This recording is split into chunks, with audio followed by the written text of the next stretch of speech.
Well, why not? They are actually here because we have a great quality of life in the West Valley.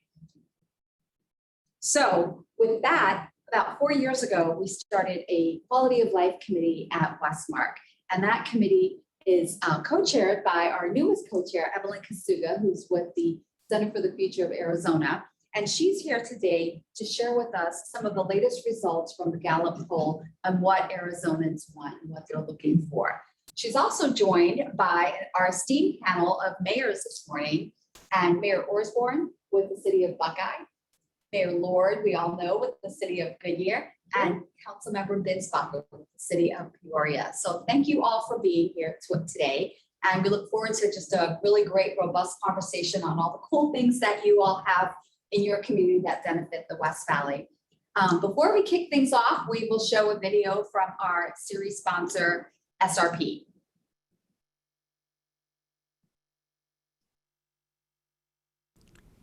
SRP is excited to partner with Westmark for Hot Topics, a very timely and informative series designed to support strong and sustainable economic growth across the West Valley and the entire greater Phoenix area.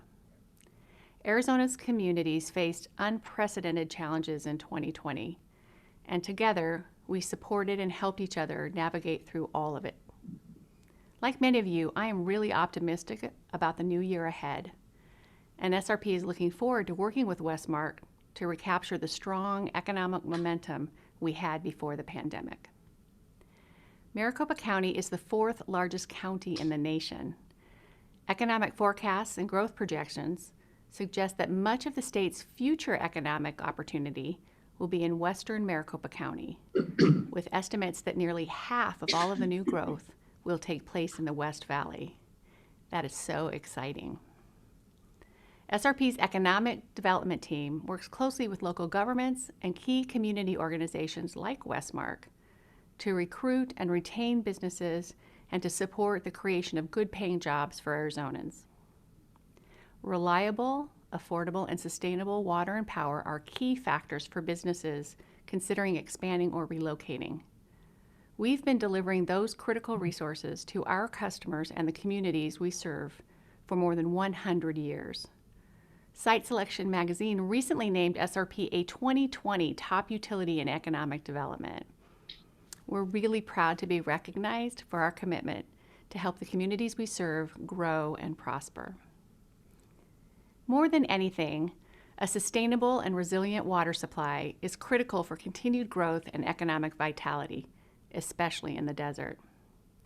According to a recent report from the Bureau of Reclamation, SRP's reservoirs and water systems are resilient and well-positioned to ensure a reliable supply of water well into the future. We understand when West Valley businesses and organizations succeed, the entire metro area thrives as well. Please remember that SRP is always here to help. Thank you for participating today and for all that you do for the community and for Arizona. Thank you again to our series sponsor, SRP. So with that, I am going to turn the floor over to my friend and colleague, many years, Evelyn Casua with the Center for the Future of Arizona. Great, Sandra, thank you so much for having me here today, and what a wonderful panel we have with our elected officials to make things real for us of what I'm going to be sharing.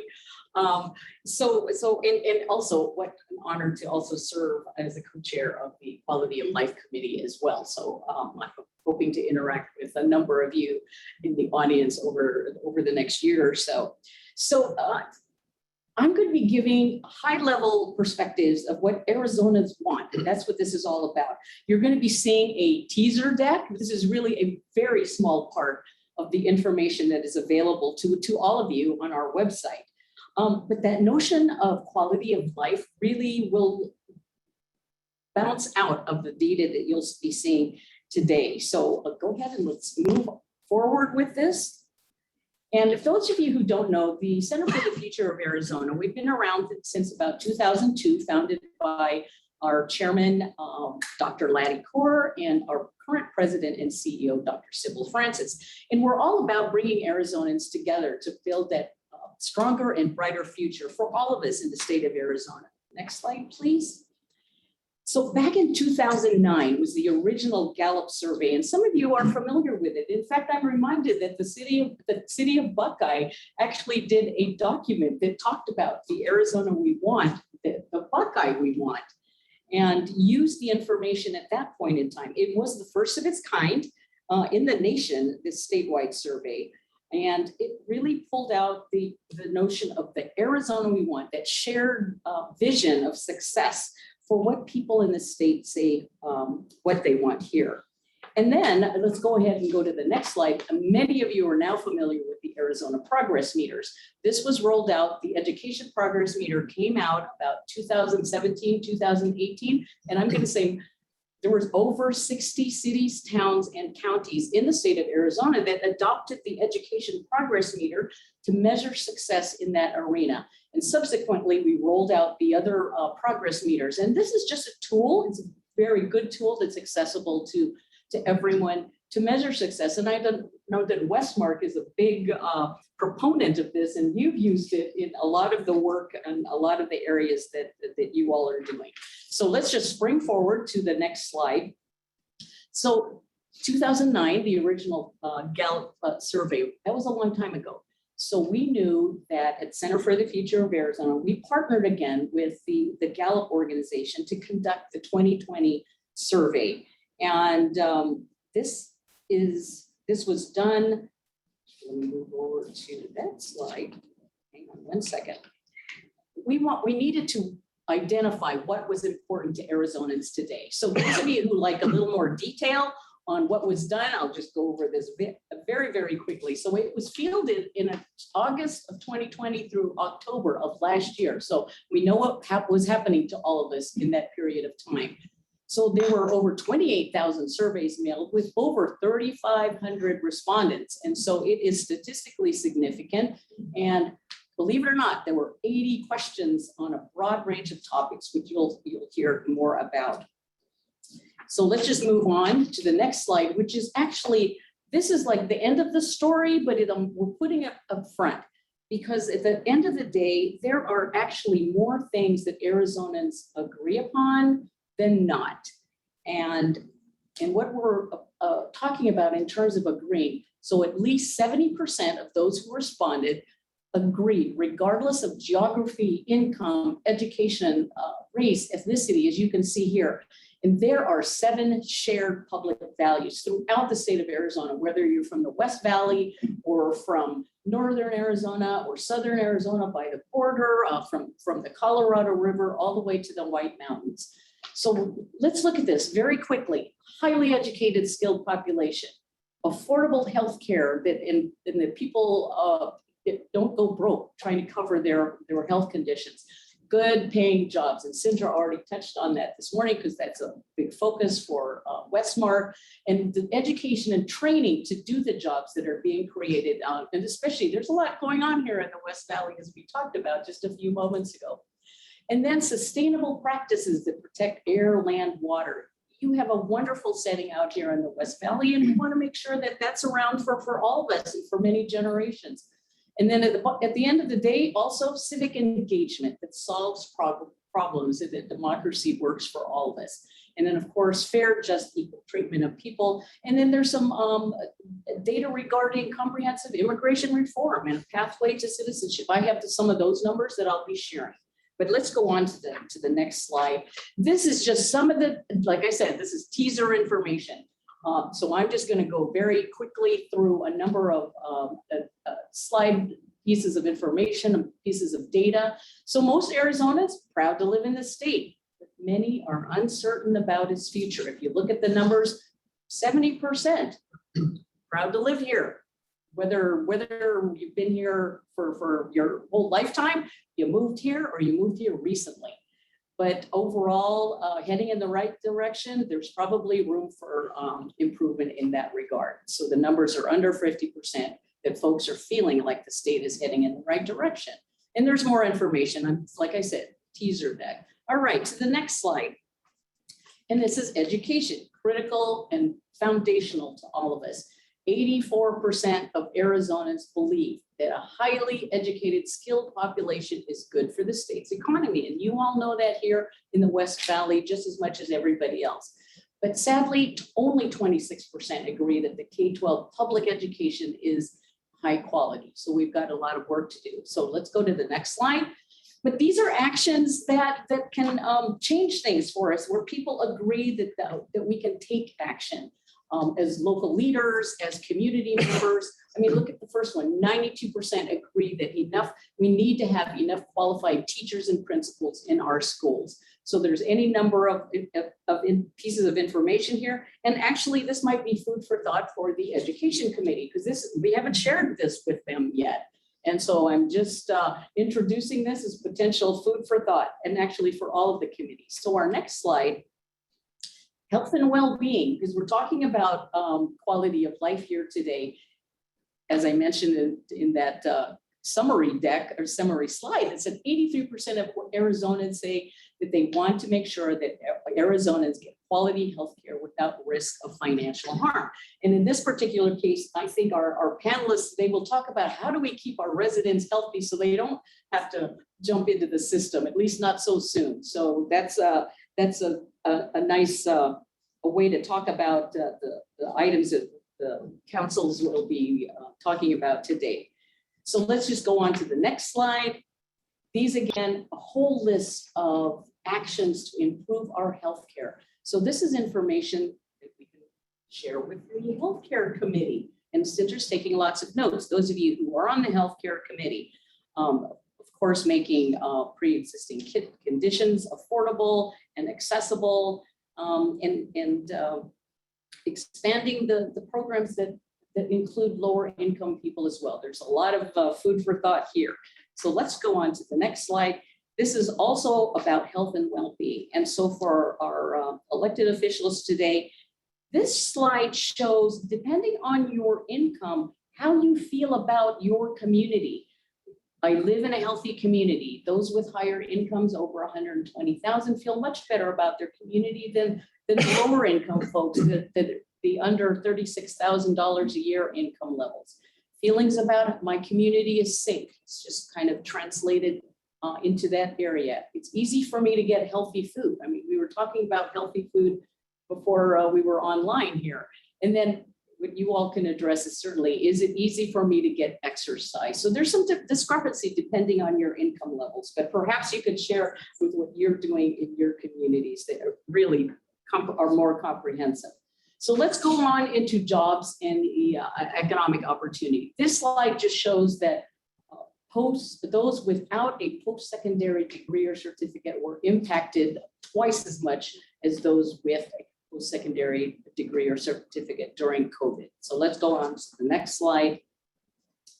And this is about work satisfaction. So I'm gonna plant the seed here, Economic Development Committee. These are some of the things that we all need to pay attention to, because people are talking about how satisfied they are with their primary job, as in work leave policies. If you're making fairly decent income, you're doing okay. If you're making under 60,000, it's a little shaky. Opportunities to grow my career in Arizona, equal pay and opportunities for advancement or education and training. So those are the kinds of things that we need to pay attention to as new jobs are coming to the state of Arizona as well. Because we're not talking about recruiting new people, but we want to retain the folks that we have here as well. So let's go ahead and move forward to the next slide. This is just one more economic and jobs opportunity slide. Childcare is a big factor right now, and especially those with lower income. The cost of childcare is preventing me from going back to work or school. So I think we're starting to see that in terms of the hiring or not hiring that is happening in all sorts of business, from the lower trained to the more sophisticated. We are having a conundrum here. So that's just a piece of information that we're sharing with you today. Okay, so our next slide, public amenities, because we're going to be talking about this. So how would you rate Arizona on the following? This happens to be one of the highest rated aspects about Arizona. in this whole survey. Natural beauty, 91% of Arizonans rate our natural beauty is excellent or good. No surprise, right? Those of us who've been here a long time, that's the way it is. But then look at how highly they also rate outdoor parks, playgrounds, trails. And I think our panelists will be talking about that. Public gathering places and events, really high. Arts and culture, we can improve, but I know the West Valley has a lot of organizations that are stepping up to the plate on that one.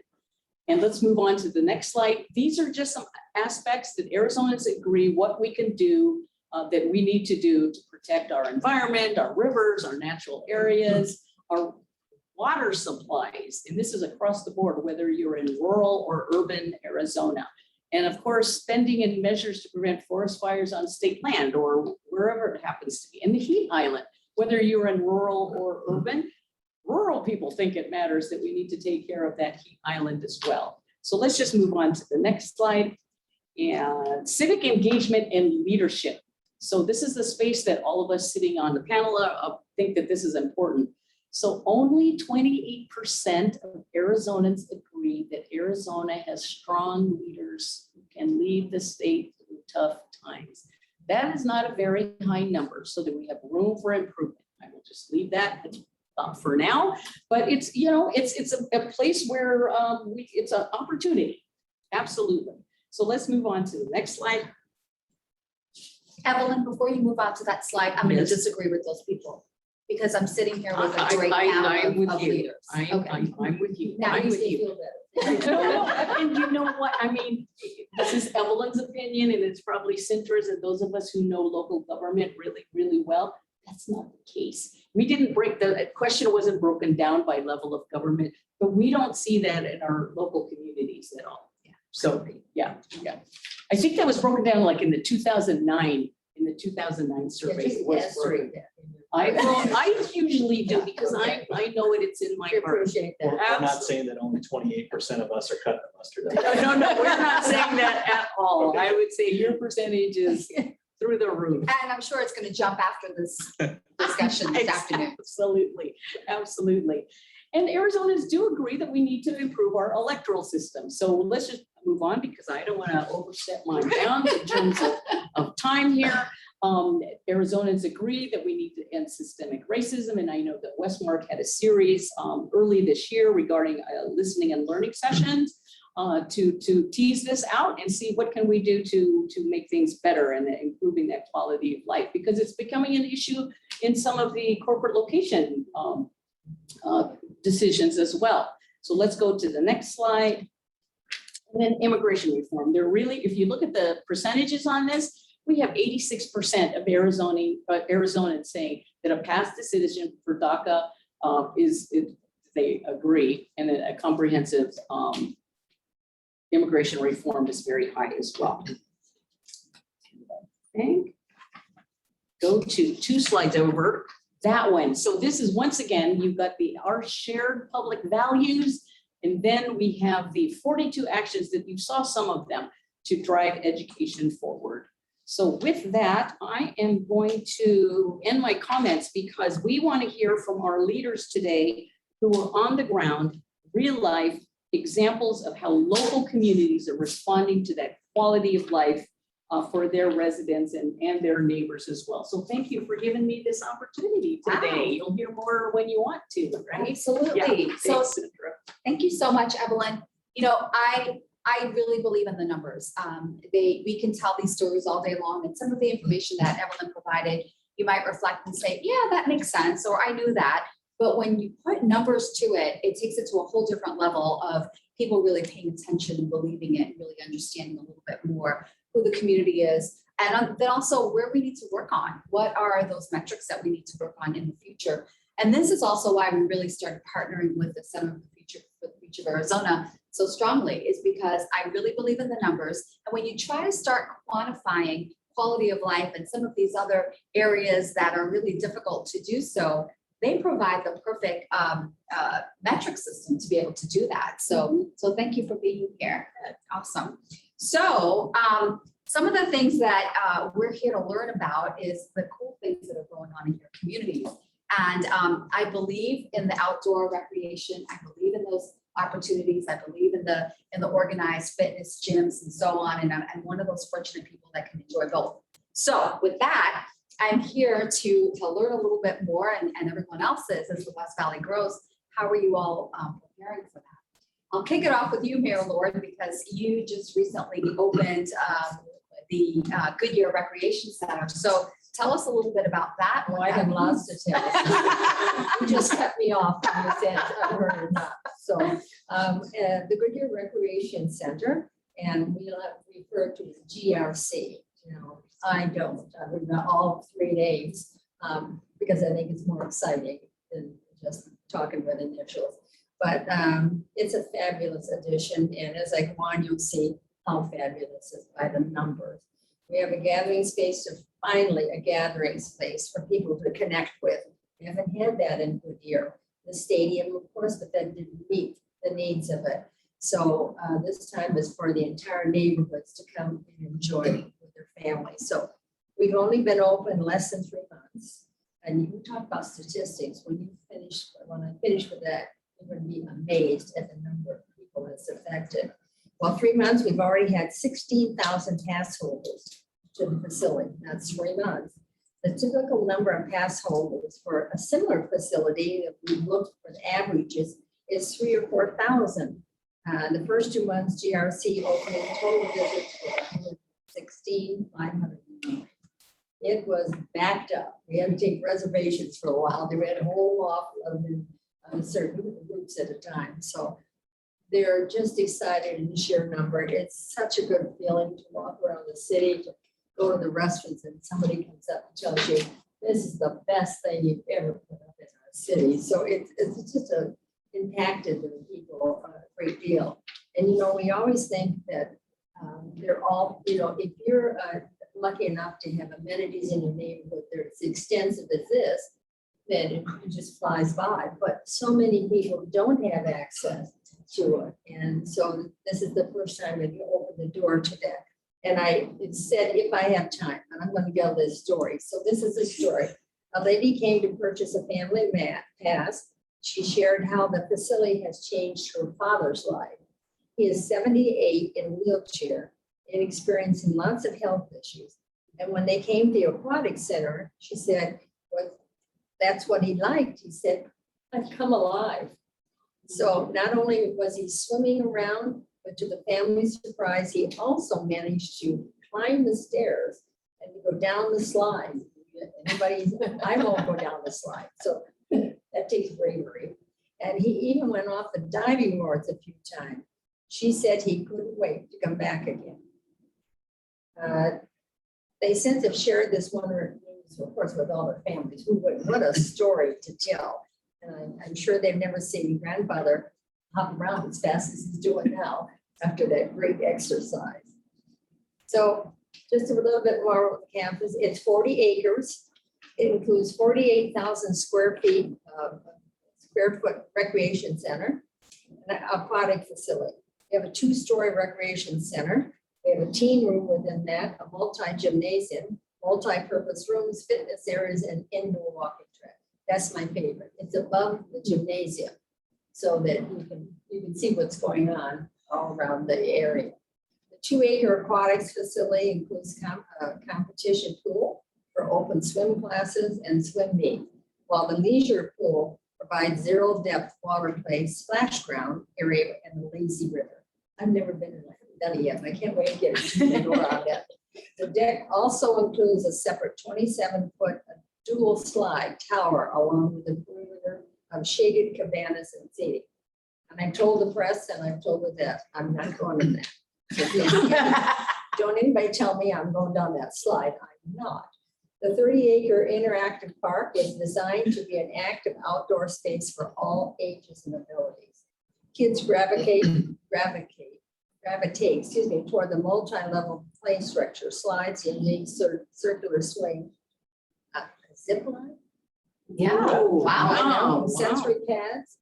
The park features 1 mile continuous walking path, a large group of gathering spaces for friends, family with remodelas with outdoor grills, sinks, and covered 12,000 square foot shade. The park also has an open turf, baseball fields, sport fields, art plaza, will serve as the focal point for our festival. So that really gives you, I have more to tell, but I think that's probably at this time you will ask another question. Yes, I will, yeah. But I'm happy to talk about. Thank you all for listening to this. So I can't wait to go down the slide. Yeah, this is the whole excitement of I'll this. take a picture. I'm gonna do the slide. You realize you start and it's got a cover on it. Yes, So you only hit spots where you see the light. okay. Oh, there are spots you could fly off. That's. I'll try out my new GoPro. I was gonna ask you. Okay. Yeah, I do. I just got one. So I will do that. Yeah.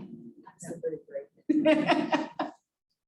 So, Mayor Osborne, my favorite hiking trails are in Skyline Park. I've always hiked. I'm an avid hiker. I used to travel all over the state to hike, and now I travel 10 minutes door to door, and I'm at Skyline. I'm at the trail. So tell me about my favorite park. Tell everybody. Well, you don't tell me. Tell everybody else about Well, my tell favorite everybody park. about your favorite park. First, I want to say, we have complaints at Buckeye about Goodyear's rec facility. One, it wasn't built in Buckeye. And two, council members and mayors from the entire West Valley don't have access to it. So, We hear that quite often. council members and mayors, Yes, they- yeah, it's because I'm telling you that every time. And you definitely need to go and sit one. You won't do the slide. So our Skyline Park is a huge point of pride for the city of Buckeye. You were one of 400,000 people that attended or went and recreated at Skyline Park last year, which is phenomenal. So not only is it a massive amenity for the city, but it's driving people to come out to the city of Buckeye, which is very, very exciting. You can hike there. Have you camped there yet? No, I You can't. can camp there. You can glam. Okay, I'll glam. I'll We'll glam. find you an opportunity for that. You can picnic, you can mountain bike, you can horseback ride, or just hang out and enjoy the scenery in Skyline Park. It's a mountain preserve within the heart of our city, 8,700 acres. So it's a huge area, 20 plus miles of trails, which is outstanding. And it has an award-winning public outdoor classroom that educates and informs residents of Skyline's importance to the city. Most of the classes are free, and we've gone out on guided hiking trips or desert survival classes, or they do stargazing or full moon hikes. And that's some of the coolest stuff. So you're going out once it's dark, full moon, and walking around with somebody that's very knowledgeable about the little critters that are out there in the evening and or overnight, and he's telling you all about them. Every now and then you get the opportunity to see it. They go and they do scorpion hunts and all kinds of fun stuff like that. So we'll see you at those as well. Yeah. Yeah. I know. The outdoor classroom attendance last year during the pandemic, we had 2,000 people that came out for those hikes and those classroom opportunities. And then we reached another 16,000 virtually. People coming in online to see and learn about the park. The best part about this park is you can get away from home too. You probably experience that in some of your hikes. At the very beginning of that park, where you can see incredible vistas of Buckeye and toward the downtown and then the mountains to the south. You can get on hikes in there where you are away from everything and you can't see anything.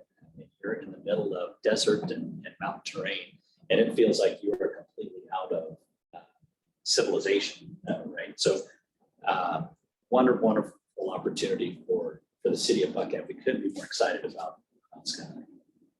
Thank you so much. So, Councilmember Binsbacher, you kind of have the best of both worlds because you have, much like what Goodyear just did in terms of a new recreation amenity for your community in Paloma Park, but then you also have my favorite park with a Lake Pleasant. So tell us a little bit about Paloma, and then tell me give me some good information on on my favorite lake out in Okay. in the West Valley. Well, first of all, I want to say thank you for, welcoming me here to represent what's happening in Peoria. And I am thrilled to be part of a discussion with some great West Valley cities. And just the collaboration that we have going in the West Valley. It's fantastic. Evelyn, wonderful presentation. You talked about the numbers. Both of you talked about the numbers telling the story, and they really do tell the story. So whenever before doing Paloma Park, we did a very robust public process to get input from citizens. And a big part of Peoria's identity is our trail system and connectivity and access. And people want to enjoy an amazing outdoor lifestyle and activity. So Paloma Park is the long-awaited Paloma Park because of some recession and all these things. It took a long time for this park to come, and so we still feel like we have a long way to go to meet all the needs of our citizens. But it's coming in 3 phases, and we just finished the first phase last spring, and so it is 85 acres for the first phase, and so we have lighted ball fields, multi-purpose fields, lighted pickleball courts. That's the latest and greatest. We have 3 acres of lake there, and it's all located within the Maricopa floodplain. We've partnered also with Arizona Game and Fish to actually stock that lake.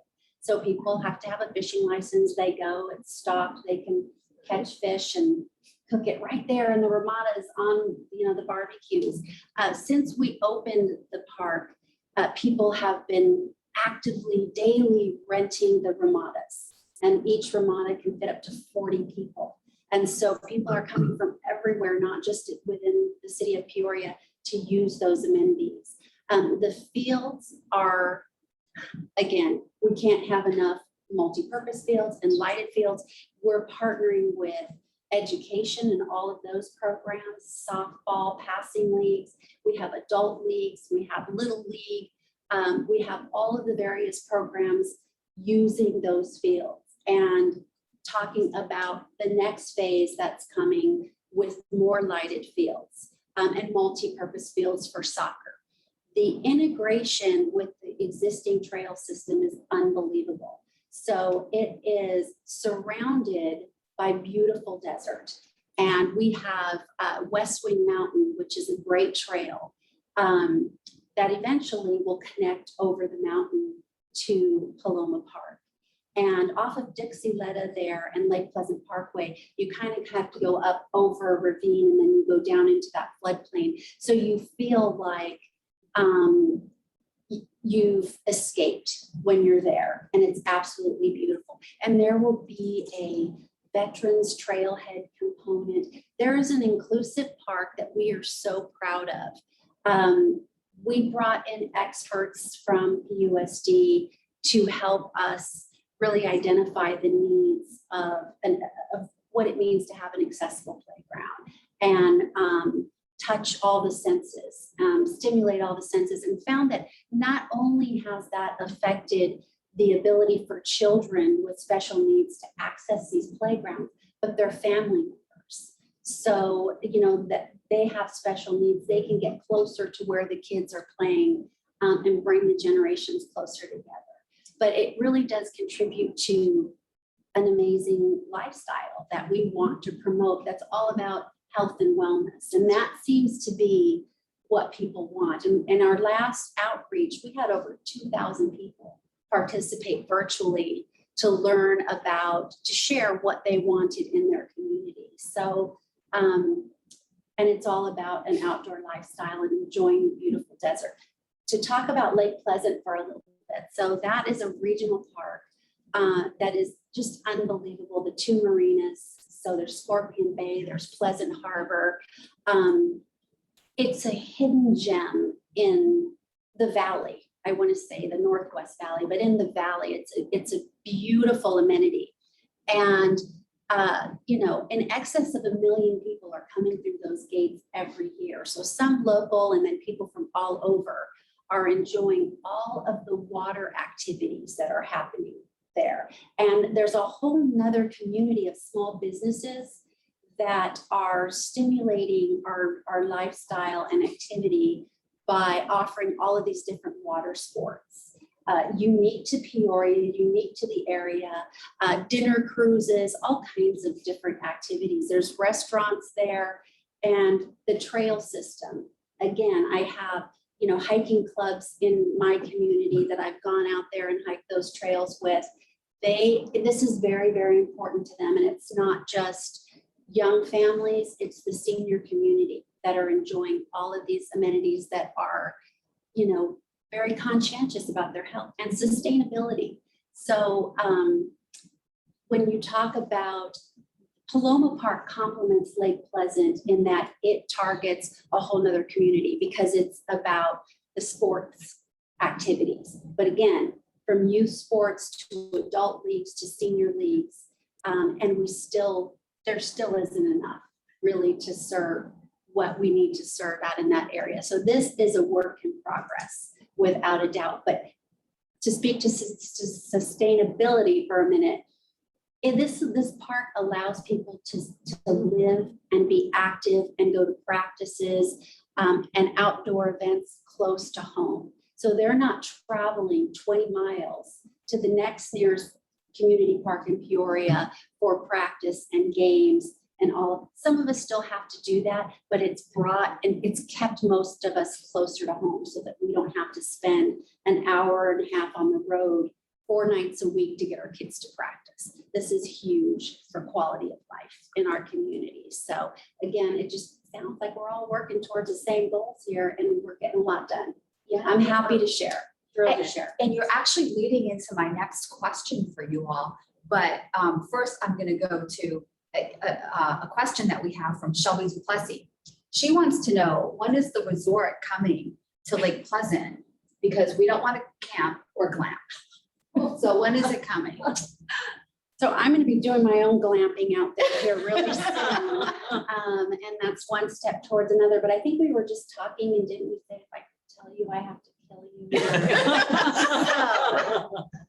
Yes, there is a lot of interest and buzz surrounding what's next in that part of Peoria. And as soon as we know, you'll know, we'll share. So once you get something that's really outstanding, they wanted something else. Yeah. Yeah. That's how it It goes. just grows, doesn't it? The momentum in the West Valley is unbelievable. And it's important that people know that are interested in our cities. We share each other's successes. We learn from one another. It's amazing. A place to be. I would tell Shelby that she needs to build the resort. Yes, there you That's go. what I would say. Let's talk, Shelby. But you were leading into my next question, and I'll tell a little story. That's what I do. We were all at the League of Cities and Towns, all of us, like a couple weeks ago, yeah. And I met with one of our members, at the time, and we sat and we chatted, and he lives in Scottsdale. And he said he's kind of fairly new in the region, in the state. But he was really familiar with the West Valley, and it's because his son plays ball, and there are not enough fields in his community. So they're always driving to different fields in the West Valley. So you hit that on the head. What are some of the facilities that you see? What are some of the programs that are being offered by Paloma to really serve not only obviously Peoria residents, West Valley residents, but the greater region? You say it's really putting us on the map. That's a great question. And it's happening not just at Paloma, but all of our facilities, including our sports complex. When you look at what the activity that happens there year round outside of the spring training component, which a lot of people don't realize the economic impact as a result of that. And what the potential in Paloma Park is going to impact economic development opportunities because of what you just described. Tournament play from different sports coming to that park as we continue to grow will really impact all of that. And it will trickle up to the lake because that's such a close, in such close proximity. It's such easy access. But again, you get to that lake and you feel like you're in another world. And so again, we've got 4 lighted ball fields right now. Eventually, that will double in the next phase. We have multi-purpose fields. So you're seeing baseball, little league tournaments for instructional leagues and that kind of thing will start to grow.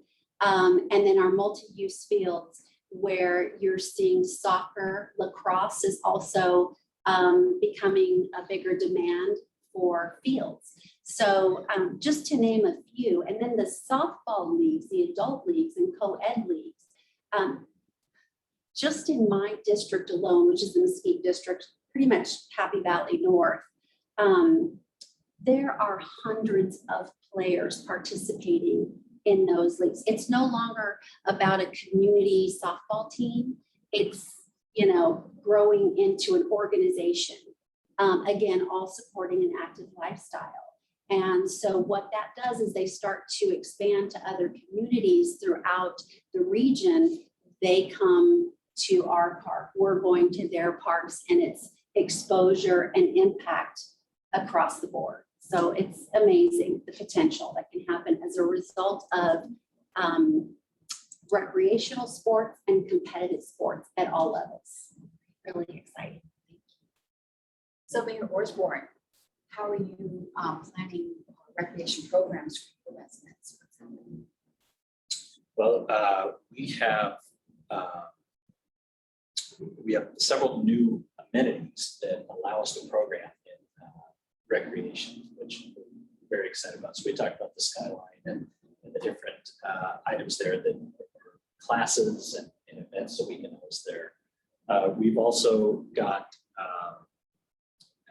something I'm very excited about, just using existing infrastructure and getting out and trying to bring the city of Buckeye together. So we're so spread out over the 640 square miles.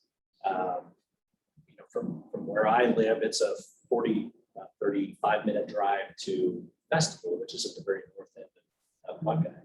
A lot of people don't know that Festival is in Buckeye. So we're trying to bring folks together by going out to them and bringing neighbors along to see these other communities and go on bike rides throughout those communities. So my wife and I will load the bikes in the truck and drive up to a community and invite a bunch of our neighbors and neighbors from other areas, and then just go ride bikes through.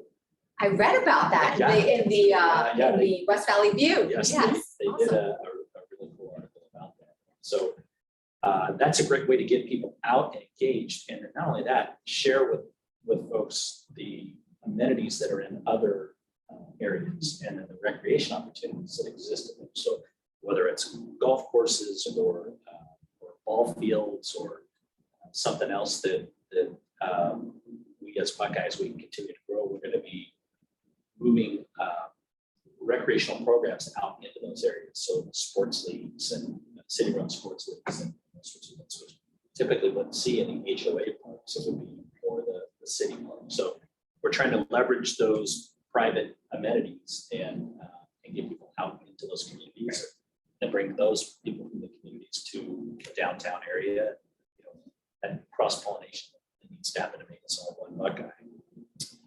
And we think that's very, very important. So all these amenities are really incredible. I haven't been to Paloma Park while it's open, but I saw it while it was under construction. Unbelievable. And I try and sneak in to the Goodyear Center every opportunity. Do you know someone who's helping you get in there? She keeps kicking me out.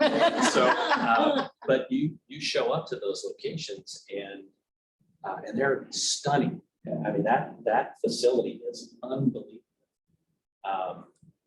But without the programming that happens, it's just a big, really cool building, right? So your staff is doing an unbelievable job. We have so much in programming.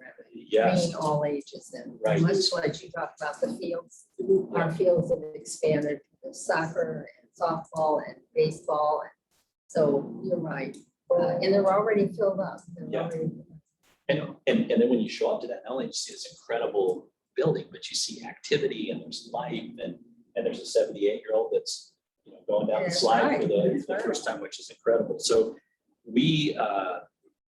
we're working on programming some of those special places that a lot of people don't know One of those is the airport, which a lot of times is looked at like a more of an economic development opportunity, but for general aviation, which is a form of recreation, or we have a marathon that starts at Festival and ends at the airport. It's the race to the runway that my notes don't have the date on. You see But if I have it for you. yeah, please, if Goodyear can help me out. And then we have the Buckeye Airfare, which we think is a really, really incredible regional event. That's programming that space out at the airport. We've got the Dog Days of Buckeye, which is one of those exciting opportunities for mostly for residents, but going out to our Sundance Park and bringing the dogs along. It's like a carnival or fair for dogs. The Halloween Carnival, which is coming up, it's the 81st annual, and our holiday lighting contest. So a lot of things that we're really excited about programming that recreation in and getting these amenities to really come to life the way we want to. Yeah, absolutely. It's really good. You hit it on the head. It's just a building unless you program it and you get the people there. So Mayor, tell us a little bit about some of the programming at the Goodyear Recreation Well, I Center. think fitness classes, we have that around 4,500. Wow. In the fitness class. And I didn't mention, but the recreational actual court, you could do 4 sports at one time. And they divided it up so that, you know, on bad days, you don't have to worry about it. You can come in and they'll program. And I think that's really fun to see a volleyball, you know, all the different sports on there. So that's been real good. All of the activities have increased. We just didn't have the land for it, we didn't have the field for it. I think Little League this year is like 500. So, you know, every program we have is just increased like 2 or 3-fold. And the teen center is another thing. We have not had a teen center where the young people can gather and play games and have different activities in it. That's really been a highlight for us. And it's amazing, no matter what time of day you go in, it's filled, except on a school day. And I hope it doesn't get filled on a school day, unless it's a planned trip for them. So every feature we have is just a number of people. We're at the max. So what does that happen to us? So as soon as we finish this, and what does that say? We need to build another, you know, on the other side of town.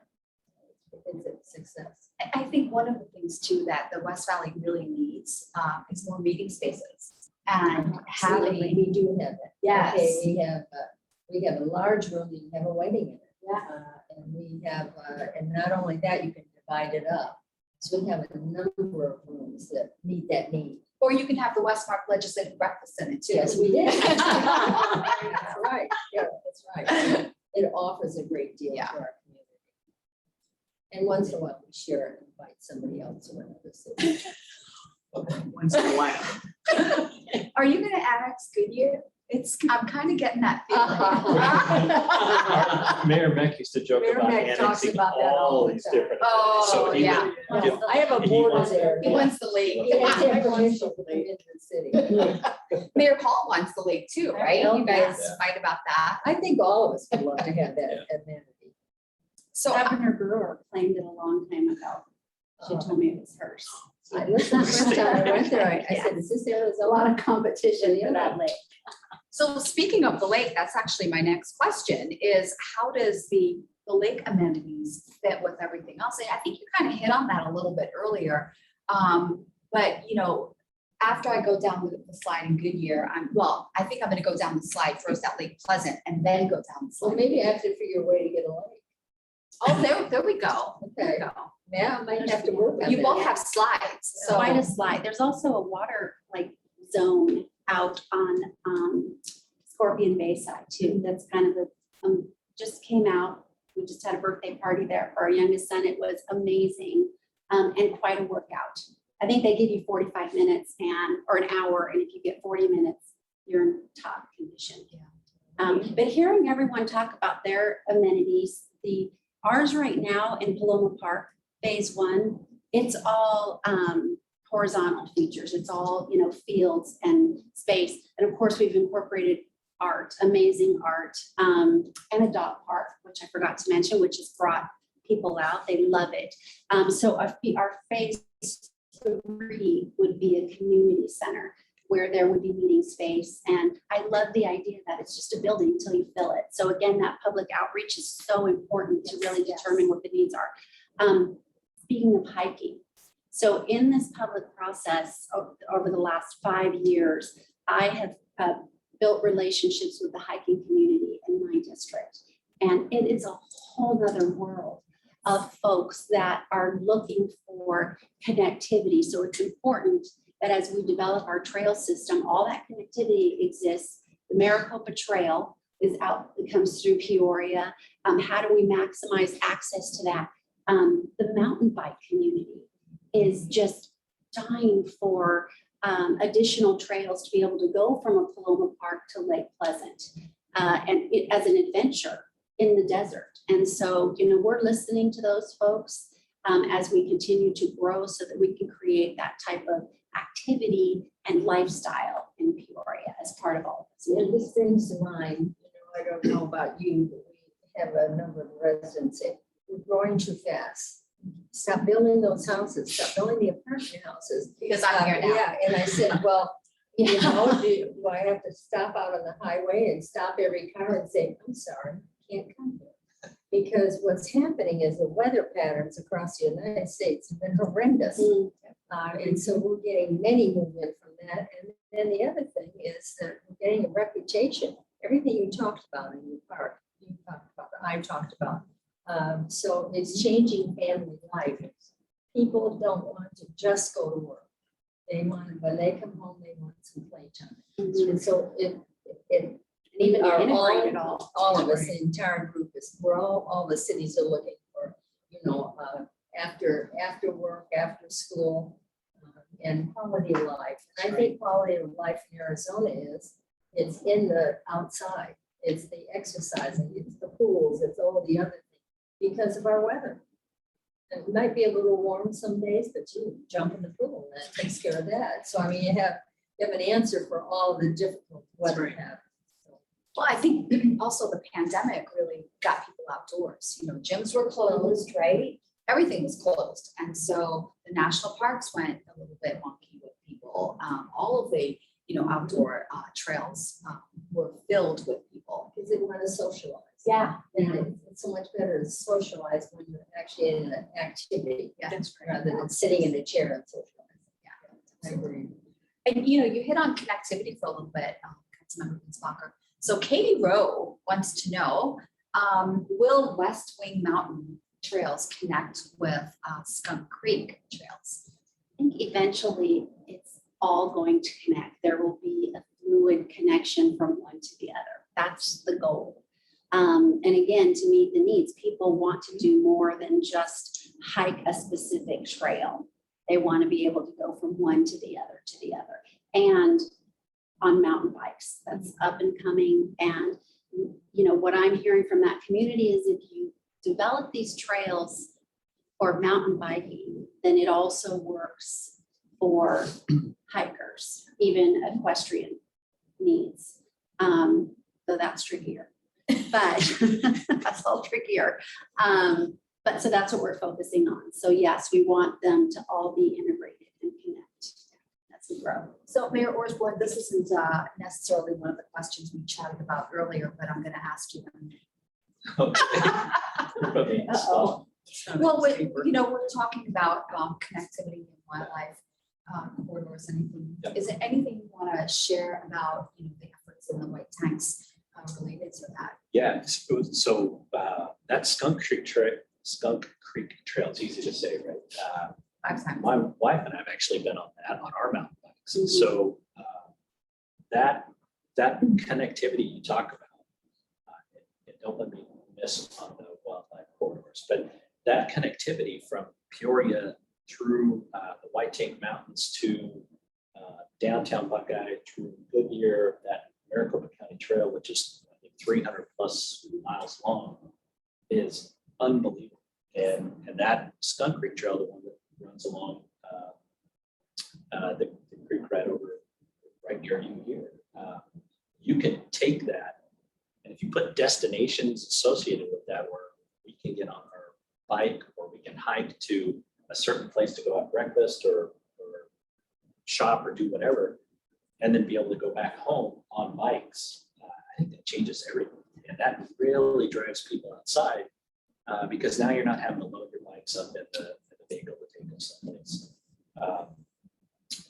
Or having to just ride around or hike around your own community. You can get from location to location. So very excited about those opportunities and being able to get to other cities and ride bikes to Lake Pleasant or something like those.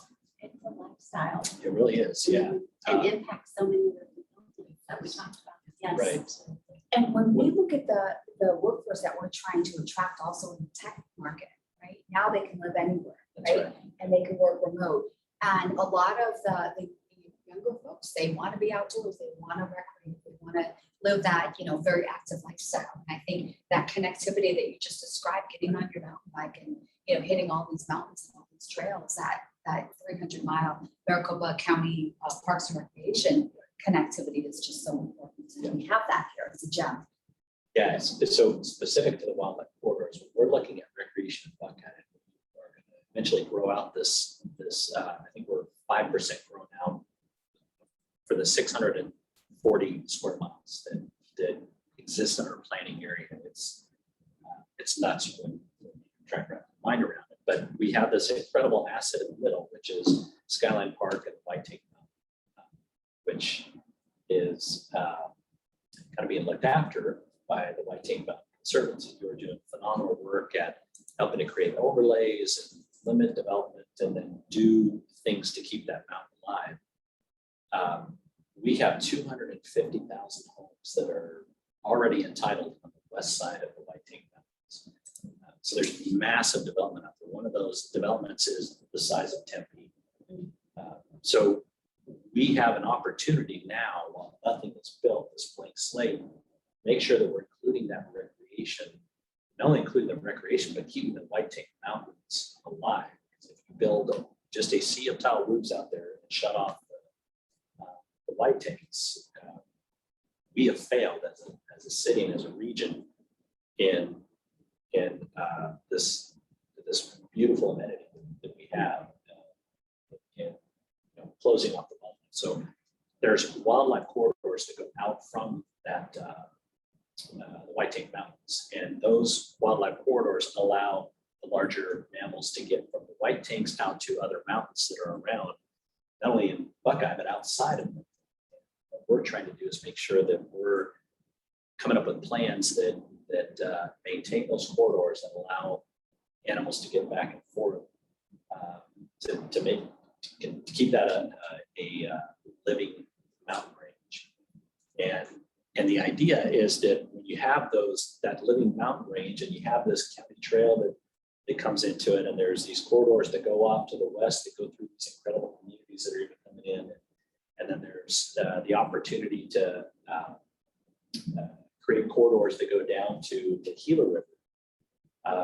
And then you have all of the stuff that's happening on the Gila River.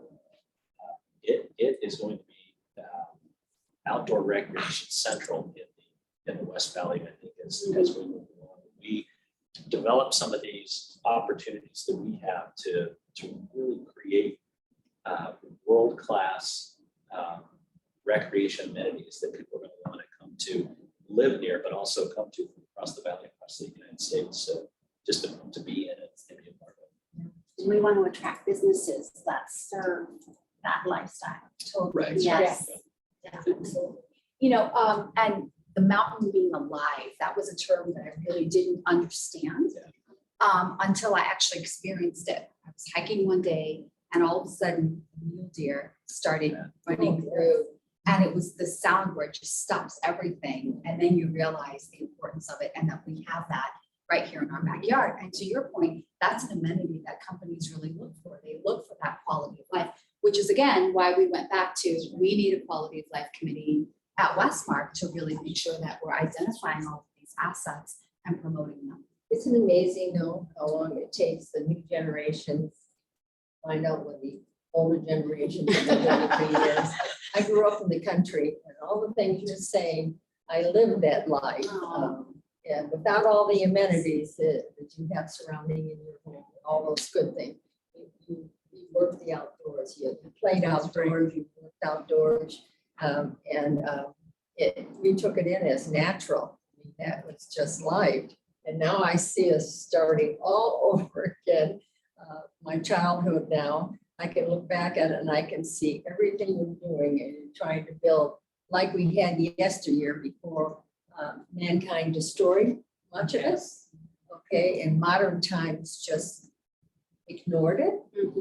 So now I think we're reversing our history now. We're going back into the roots that we had before. So as I listen to you, I just smile. I grew up right on a lake. I was swimming in 3. I was ice skating. I went to a country school. I walked a mile and a half to school, a mile and a half. I mean, all this you're saying, we were with nature. We were nature back then. And so now it's enlightening to me to sit back and listen to you tell all the amenities and what your future is. Now, the interesting part of it is now you're increasing the population in all these areas. So to be able to retain what you're building is going to be very difficult for you. And through the centuries, if you just look back in history, that's happened in many, many areas. And so I just say to you, we have these amenities in your city. I wish we had some of that. We have some that we can explore south because we go all the way to Maricopa, and we can't connect the possibility, the same thing, a trail from the White Tanks. And so that's early on. But so I think along with this, that we need to develop a spirit and a dedication and a lifetime, so that because there's too many fads in the world and there's too many likes and dislikes, they change in a heartbeat, and especially for the dollar bill. So mindful that we all have to be on top of this. Well, you have a lot of great things going on in your community. So this is going to be a really hard question. You have new companies coming, you have amazing housing going up, you have new restaurants, you have City Hall going on. Oh, we have some more coming up this week. Oh my gosh, and she can't tell me because, you know, but with so many things going on, what's your favorite thing going on in Goodyear right now? Or your favorite amenity? I have to say is the recreation. I said this in a speech just recently. My husband's passed and I'm alone, and there's nothing more joyful for me to go on a weekend and just walk around the park and watch the children in the pool and hear the giggles and the laughter and people screaming on the slide. And you know, for me at my age, it's really a reward to do that. I mean, I feel like a cheerleader. I go around the city all the time with my pom-poms and just appreciate everything that we're getting. We're very fortunate in Goodyear. We worked very hard to get there. A lot of hard work for the past and present. And we deserve this, and you deserve this. And, but it's sustaining it and growing it is what it takes. Diligence and money. Money. And money. Same thing there, Warren. A lot of great things. You have a lot of great announcements coming out. Buckeye, just the census numbers really has thrown you into a whole new promotional area. So how can you pick a favorite and what is it? Yeah, it's hard to pick favorites. It is hard, isn't it? That's why I always It ask. really is, yeah. Well, I'm the person that had one child because I didn't want to have to You're my pick favorite. favorites. I think so. My wife and I, every night that we can, we take our dog Otis, who's a golden retriever, for a walk through our community. And I think it's just being so close to home and having these linear park trails that you can walk that are just native desert, and being able, you're walking right behind people's houses, so you get the opportunity to talk with folks. And it's a lot of fun when they don't know I'm a neighbor. And we can, or, I mean, I'm a mayor, and we can just, have a great neighborly conversation Tell you everything that's wrong. and tell them, yeah, they don't, so long as they don't know, they don't tell me everything that's wrong. But those are some of the, I think, the favorite things that we have. Of course, love the general aviation component at our airport, love hiking at Skyline. And the programming that our staff puts on, so the different hikes that you can go on at Skyline, being able to interact with people on a light hike and looking for critters, or the fitness in the park and boot camp that they put on, the league play, and same thing, going and watching kids. We drove past our Sundance Park Saturday, and the parking lot was overflowing. And there's sports leagues going on. It's playing soccer, just a ton of stuff that's happening. It's so fun to watch, because I remember back when I was a kid and we would go and we would play soccer or baseball or whatever it was, and just remembering how much fun we had and how much fun those kids are having in the park. So those are a lot of things. Our Sundance Rec Center at Dean and Lima, we just opened that up. It's not quite the Goodyear Rec Center that I get thrown out of on a regular basis, but it's a really fun little rec center that just after a week of being open was completely booked. So we're now booking stuff for next year, and they're doing karate and fencing, and they'll bring in computers and have gaming sessions and pottery and all kinds of different classes like that. So a lot of fun stuff to see there. I think that Sundance Park, is this enough for one favorite? I Just keep going on. think you said like 10. There's like 10 different. favorites. Strung together. It's okay. And the Sundance Park, though, the exciting thing is seeing that is as busy as it is, and the parking lot overflowing. You know, we're going into that phase 2 where we did the same thing that Peoria did, where you're going out and talking to residents. What do you all want to see in your next park? And they wanted that urban fishing. We're going to have that same partnership with. We can have fish offs between Fish shops. I Goodyear, love that. Peoria, Yeah. and Buckeye. You know, that stock lake and do urban fishing and expose families to that, or the splash pad. Everybody wants a splash pad. You know what we're describing here is that we all came from different hometowns, and we're kind of creating our own hometown. And you're creating that you want your children to be educated here, get a job, and stay and raise their children. And That's our we're mantra. such a transit United States, everybody moving and not being in the areas that they want to be in. I think that you're making it so palatable. It will bring the children back from the university looking in there. And of course, the other side of it, we have to produce jobs in our cities. This is all really wonderful we're talking about, but if we don't do the other side of it, we lose the balance of it all. So when I'm listening to you, like, oh, isn't that nice? I'm so I got that hometown feeling, Right. Yeah. but I'm not coming here staying. You should. We can get you a Yeah, realtor. I know. His neighbor. Yeah. Great. But it's interesting, the picture we're painting. Yeah. We're trying to complete. But you hit it on the head. You know, we always talk at Westmark in all of our committee meetings that we want our kids, they're growing up here or they're growing up here. We want them to stay here. And the jobs is the next piece. So everything we work on is really about attracting those jobs that will keep our kids here. Years ago, when I first joined Westmark, we did a presentation to a healthcare group. And the last slide, I had pictures of my daughter and the other committee members, their kids.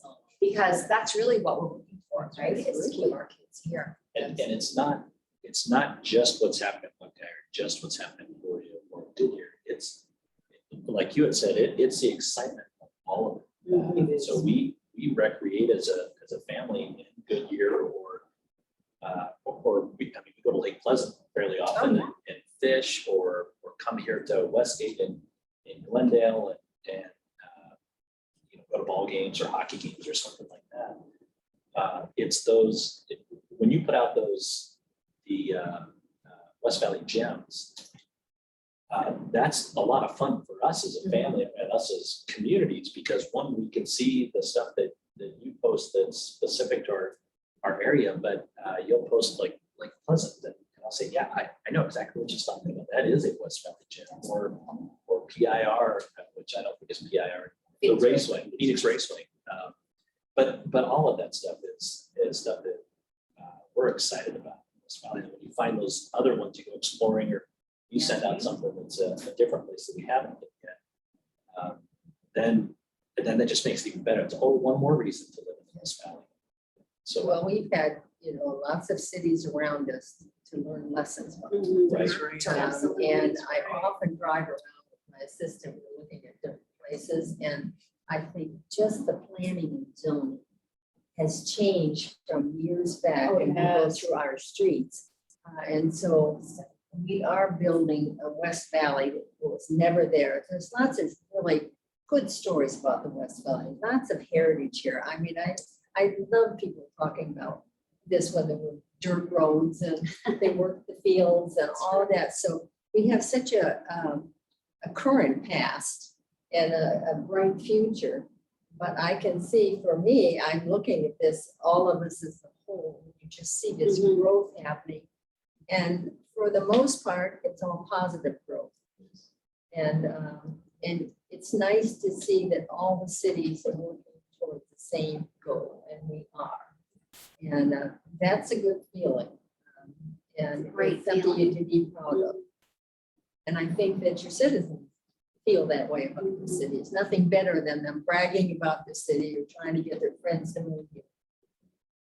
Well, with all of that, it's probably giving you so much. You're like, you have no idea what you're going to pick as your favorite thing to I play now. have 4 children. You have 4 children, so you know how to pick a favorite. Well, you Yeah. can't pick a It favorite. changes. It changes. Yes, it does change. Gotcha. Daily. It's impossible to pick a favorite. But I will say, if I look at it as a You can go with 10, whole. yeah, Okay. up to 10, I think. Is that what you got to? Yeah. I think you just did off. You stretched that. Honestly, the parks and the trail system in our city, and again, it's been such a big part of my life and those 4 children I talked about, and we've traveled from one end of the city to the other to use those amenities and participate in those programs for many, many years. My kids range from 16 to 30 years old. I've been at it a long time, and seeing, Rio Vista was the first to come, and what that has become, to what it means to the surrounding community. And it was worth the drive back then, and it still is.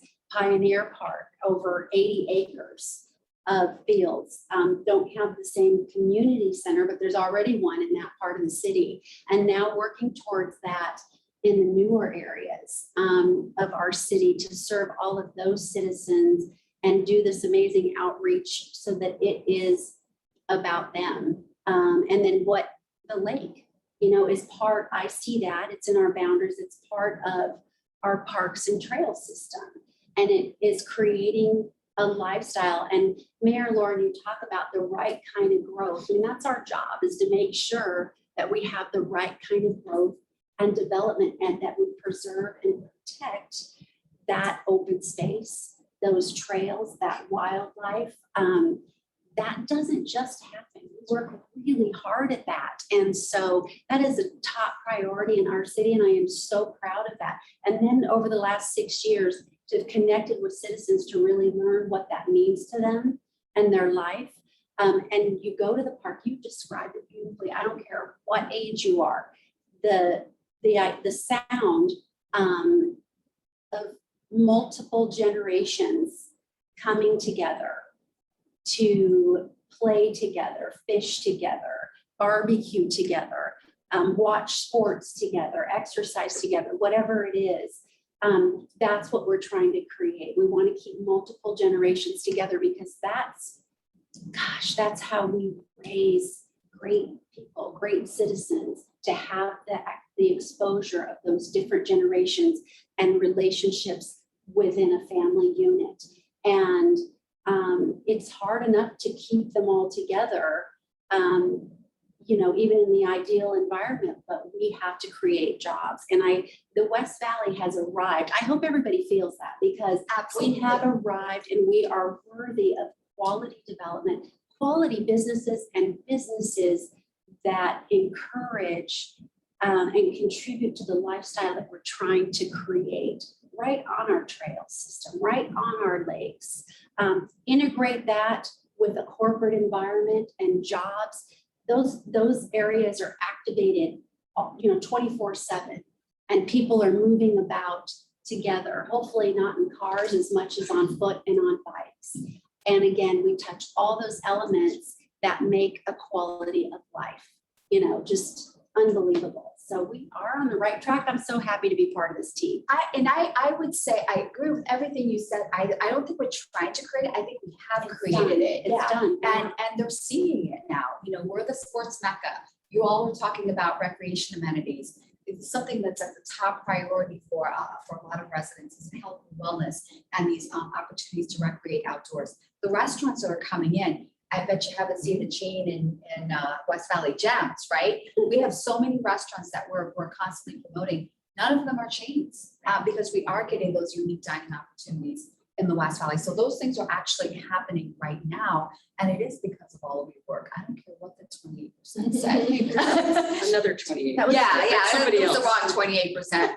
But really, I think everything that I've seen, it's no longer that it's happening, or it's no longer that it's coming. It's actually here. It's happening right now. And I think every time I open the Business Journal, there's another West Valley headline.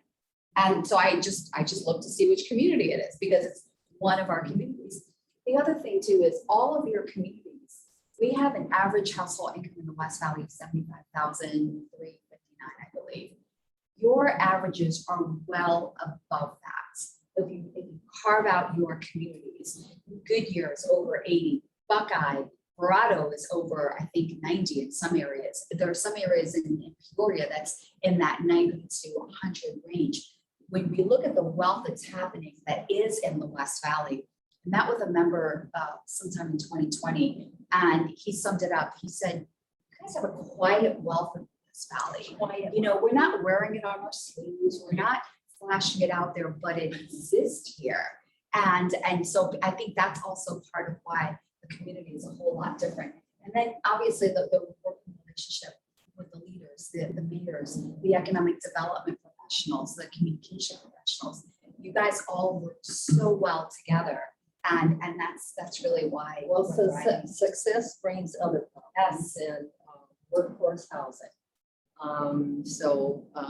We have another area there which we're going to have to work on. It's very difficult, and we're going to have to work very hard to go out and acquire our citizens' permission, because we have some very serious problems in that vein.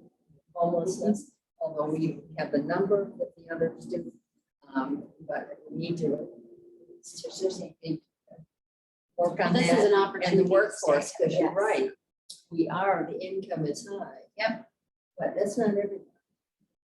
Okay, and so we have to think Balance. about those people that are working hard, struggling, but don't have what we have. And, sometimes I look back at what I have and I think, I just told someone recently, I went around to see, I'm living in a senior home. But I've gone around and looked at what other people don't have, and my goodness, I am so fortunate, and we are so fortunate in our cities to have such quality. And, we still have a lot to go. We know that, but we need to get the positive conversation started out in our communities, because America's gotten very negative. And so that's another point we need to do. We need to make sure that people are dialoguing in a positive way. So, we have a lot to do in this city. And so those other elements that you don't read about that often that we have to manage. So you just led into our last question, our last organized question is what's your goal, next goal for Goodyear? And there's so many goals. I think that collaboration with the other cities is going to take some of them to solve the problems. it's gonna take a different attitude. And as I told just recently, and I was at, we have to pitch the story to our citizens. We have to give them what the facts are. We have to get them talking about it and helping solve some of these problems. But you've got to get the weigh-in from the citizens. Some of the problems we're facing now, we cannot do that alone. We have to bring them into it. We have to convince them or listen to their ideas and work towards that, because some of the problems we're having now are very serious. And I do not want to see them continue in the future. Well, I think Mayor Osborne's gonna nip all that in the bud and take care of everything. At Well, least they for have the about that. land for it. 640 Look at acres. all the free land they had. Miles, You could square build- miles, Yeah. 140 square miles. Free land? Well, to us, it's free, Right. but look at the things you could do with all that land. I mean, you're gonna need things to do to fill that land.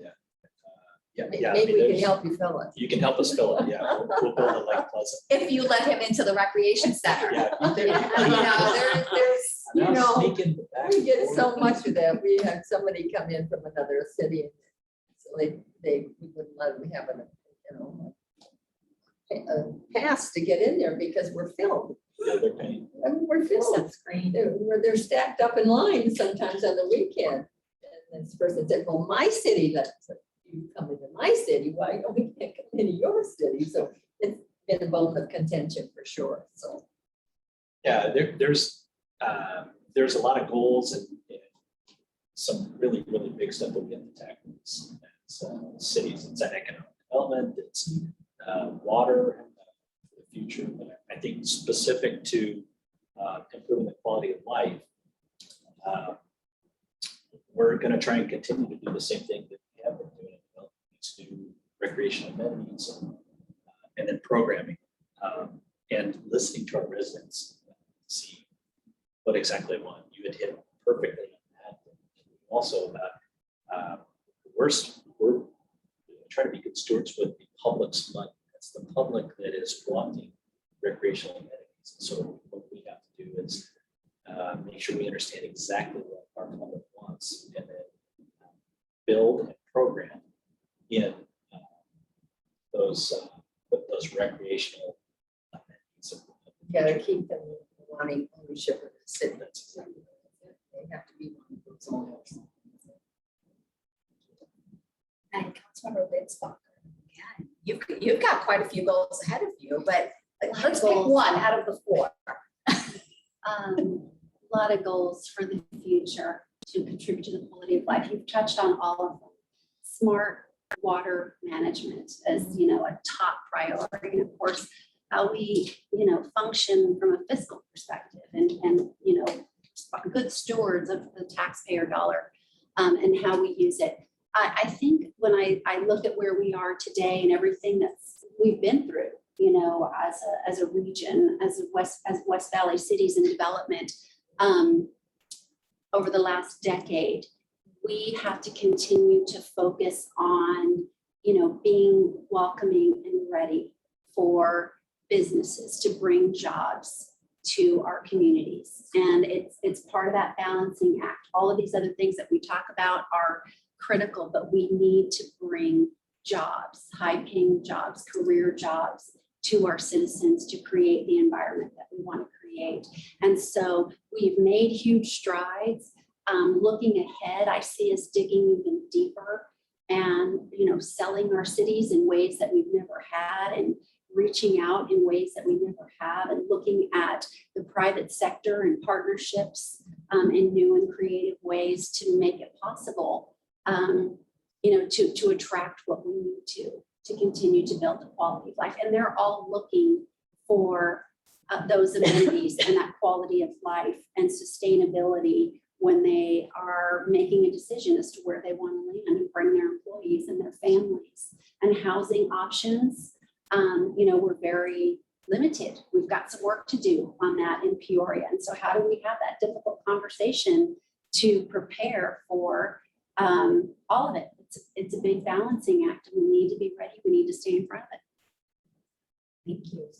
So Evelyn, as the new co-chair of the Quality of Life Committee, it sounds like you have a big plate. Do. And your other partner in crime is Councilmember Keno with the city of Goodyear. She's our other co-chair. So any thoughts? She's very knowledgeable, very able, so I'm pleased that she's on. That's right. I'm excited to join her in this new venture. Inspiring. This is all I can say right now, because you have given, as the co-chair now of the Quality of Life Committee, what exciting things are going on in each of your communities, and I'm sure in the other communities as well. And so, yes, our plate is spilling over with things to do now. She might need some help. I might need some help, those of you listening in this afternoon, but that's okay. But going back to the data and the information that I was sharing earlier, you touched on all of that and how you are turning things around where things need to be fixed. But then the most important thing is kind of listening to our residents and our folks in our communities, because it is about the Arizona we want, the Peoria we want, the Buckeye we want, the Goodyear we want, but you're paying attention. And that's what the listening part is so important. And I think we will do the same with the Quality of Life Committee and hopefully the other committees that we will be collaborating, because it all is integrated and just spills over with one another, whether we're trying to create the jobs, bring in the companies that are going to retain and attract the folks that we need, whether it's building the range of housing that we need to take care of everyone, and all of what you shared this afternoon now, with what's going on with all of your recreation amenities and all the programming going on. Oh my God, I'm ready to move over here. You know, some of you know I live out in Casa Grande, but I have been paying attention to what's been going on in the West Valley since the 80s, because there was a regional economic development group that started here in the West Valley before GPAC. It's called the Western Gateway Team. Yes. And I was part of that staff early on, and all of this stuff is just starting to come to fruition and beyond. So this is, like I said, I'm just going to end. You have inspired me to work with Councilmember Keno and Westmark and Sintra and the team to just, let's just even make it better than it's going on now. So this is exciting. Thank you all for your comments today. Thank you. Awesome. Well, thank you all so much for joining us. Thank you all for joining us. A couple of things I want to point out before we leave is Best of the West, which I describe as the Academy Awards of the West Valley. That is coming up in 3 weeks, October 21st, and we will be receiving our Inspiration and Leadership Award that evening. Very nice. So come out and clap. And so come out and join us and celebrate not only Mayor Lord, but other leaders and other projects. We have a quality of life category for education and community. And so there'll be finalists and obviously winners in that category that night. The other thing is this recording is on our website. And so if you need to get information, some that was what was said, was not said, some stats that you're looking for, you want to share with others, just go on our website. It will be on there. And then finally, if you have not seen this, it's a few years old, but it really is a visual piece on experiencing the West Valley and what we really look and feel like. So it's on our website. So I should give you the website, westmark.org. But thank you all so much for joining us today. And our next Hot Topic series will be in November, and we will keep you posted. So thanks again to you, and thanks to SRP and Desert Diamond, and of course our esteemed panelists with us today, and Evelyn Casua with the Center of the Future for Arizona. Thank you.